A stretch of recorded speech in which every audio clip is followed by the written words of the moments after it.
Hi, and welcome back to our series about how to pick a school for your child. Today's day 3. We're going to talk about our third question.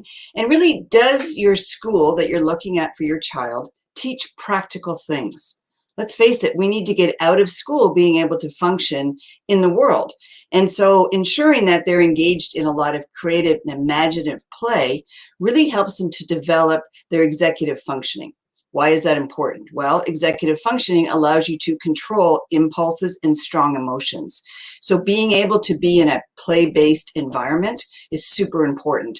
Being able to learn how to resolve conflict. We use restorative justice circles. And what that means is if there's an issue, and the students are unable to figure out a resolution themselves, and often they will once they learn the process, but everything is a great opportunity to learn, and we think of our playground as our outdoor classroom. And so when you are taught conflict resolution skills, you can start to enact them yourselves. One of the tools that we use is, as I mentioned, a restorative justice circle. And how this works is the students have an opportunity to share their feelings and their thoughts. They're heard. Those are recorded.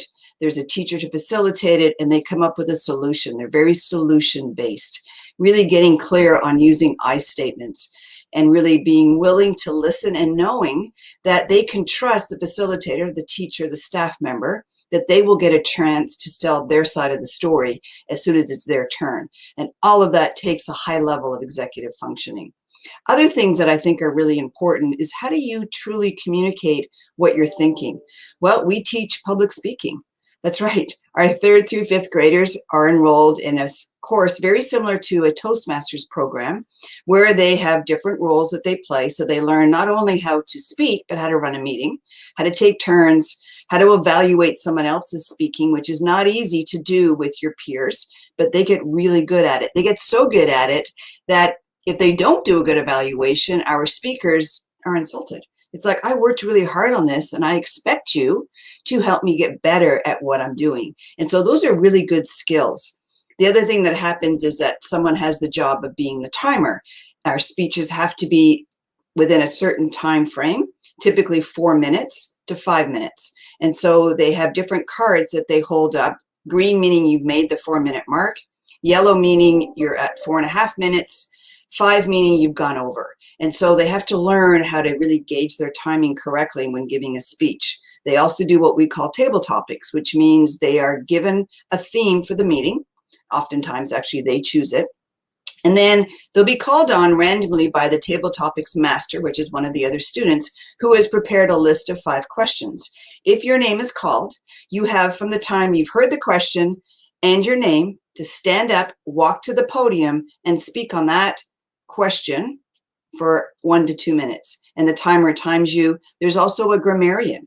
That person's job is to ring a bell every time you do a long pause, use like inappropriately. They'll pause, they'll ring a bell, and they will keep track. And at the end, you'll get a report. So it's a really comprehensive program and they love it. Another thing that we do to ensure that they're getting these extra life skills is we prepare a feast a couple of times a year. Unfortunately, with COVID, we can't do that. But in the past, we prepared food and the students cooked, served, and also, most importantly, carried on conversation. They learned the art of fine conversation. They learned that if they didn't want their peas, we don't need to hear about it. They can simply leave them on their plate.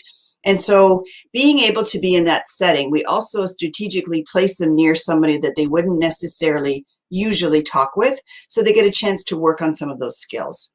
We couple that with bringing in a guest speaker who talks about what they do in the workplace and brings that knowledge to our students, and then our students are given the opportunity to ask questions when they're finished. So these are just some of the really important life skills. I think it's really necessary to kind of slow down sometimes and make sure that these skills are being taught, because let's face it, nobody else is teaching them. So we really need to make sure when you're looking at schools, are they teaching practical things, or is it all theory? Is it all academics? Are they just rushing through, like we talked about yesterday, to get to the end result?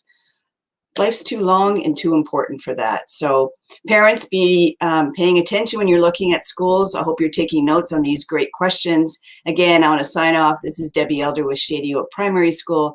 Have a great rest time.